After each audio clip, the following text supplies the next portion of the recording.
E aí que é essa dúvida, né? Em quanto tempo que eu devo chegar nessa dose-alvo das medicações, Isso, né? então Tem uma dose-alvo mesmo? Que a gente comentou então um pouco. aí a esquerda seria essa abordagem medicação por medicação, né? Passo a passo, que demora muito. E como a gente já viu, ter as 4 medicações faz diferença em prognóstico.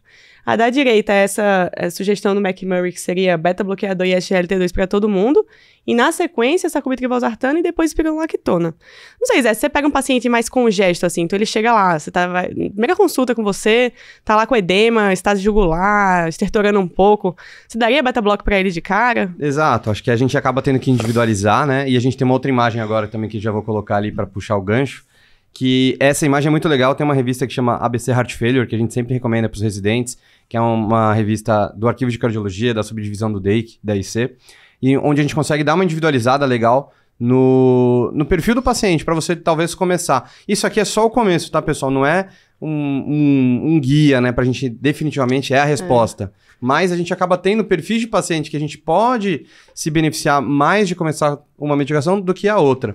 Então, só voltar aqui, pessoal, a imagem para o pessoal da tela. Então, por exemplo, se chega um paciente que ele é mais hipertenso, mais congesto, é um paciente que com certeza o beta-bloqueador não é a primeira opção que eu vou começar ali agora. E como a gente sabe que vasodilatador acaba indo melhor em paciente mais congesto, talvez a gente comece de cara o IECA ou o sacubitril/valsartana no paciente que está mais hipervolêmico, né? O paciente com um tanque cheio, digamos assim, ele tolera melhor vasodilatador do que o paciente que está muito seco.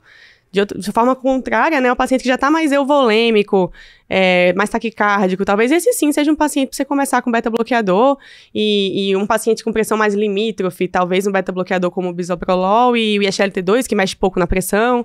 Então, acho que a arte do tratamento da IC e do início das medicações está justamente nisso, né? Você tentar identificar o perfil daquele paciente e que medicação, no primeiro momento, traria menos efeito colateral, mas com a ideia de começar as 4 num intervalo de tempo curto, né? Então, acho que uma sugestão seria, de cara você começa 2 classes e na semana seguinte ou 2 semanas depois você começa mais 2 classes e aí, concomitantemente, você vai ajustando por consulta 2 classes medicamentosas a cada 2 semanas. Então, ou ver o paciente toda semana e numa semana ajusta uma, na outra semana ajusta outra. Então, acho que são estratégias possíveis e que aí você conseguiria, assim, em 2 meses, no máximo 3 meses, otimizar as doses das medicações referidas, né? Perfeito. Acho que é bem importante. Acho que um ponto, Zé, aí relevante. Oi? Manda. Ponto relevante é o seguinte, né?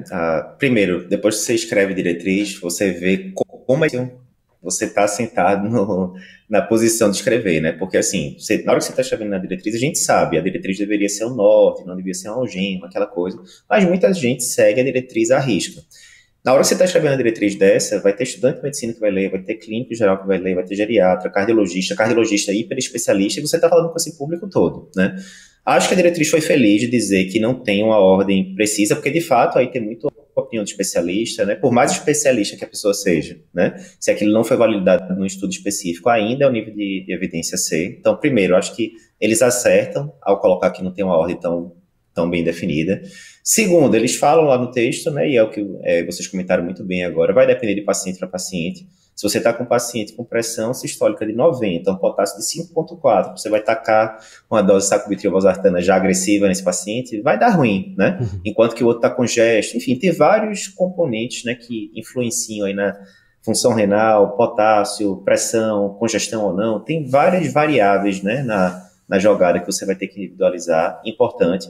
E eu acho que no final das contas a grande mensagem é essa, né? Você vai poder adaptar. O que você não pode fazer é cair na inércia terapêutica de estar com 6 meses de tratamento de seco fracionação reduzida e o paciente não está otimizado dessa terapia quádrupla, né? Dos 4 pilares. Isso não pode, né? Isso definitivamente você deve evitar.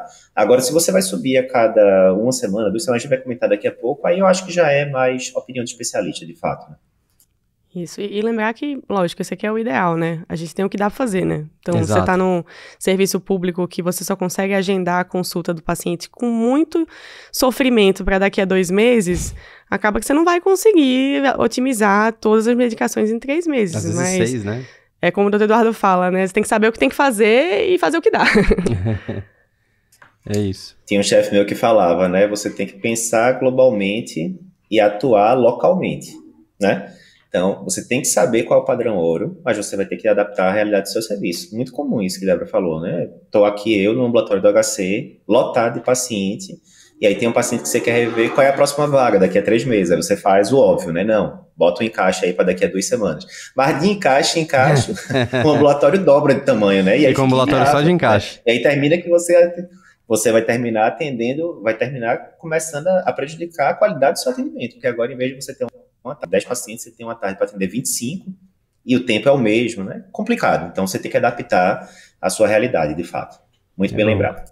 E eu ia comentar só desse último ponto, que uma coisa que a gente acaba fazendo mesmo é, às vezes, e isso é uma dica que vale, tá? É trocar, às vezes, o carvedilol por um metoprolol ou um bisoprolol nesse paciente que tem uma pressão mais limítrofe.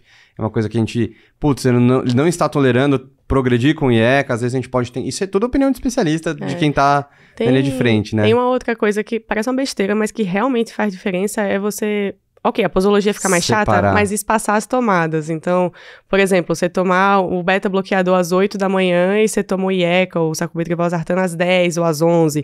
E à noite, mesma coisa. Então, parece uma besteira, mas não é assim. Acaba que o paciente tolera muito melhor, porque aí digamos que o pico de ação da medicação não vai ser concomitante, né? Então, Perfeito. Acho que isso aí ajuda muito. A gente faz isso em quase todos os pacientes. Tenta deixar um beta-block mais seletivo, né? Tipo um bisoprolol ou um metoprolol succinato e espaçar as medicações. Porque o carvedilol pode baixar um pouco a pressão e aí o paciente não tolera você progredir IECA ou BRA, por exemplo, ou INRA. E aí, às vezes, isso já aumenta um pouquinho melhor a tolerância dele. Isso, aí coloca um lembrete no celular, né? Tenta colocar um despertador, aí, porque lembrar mesmo é difícil. Você começa a trabalhar, fazer suas coisas, você não vai lembrar. Coloca um lembretinho ali que eu acho que ajuda, né?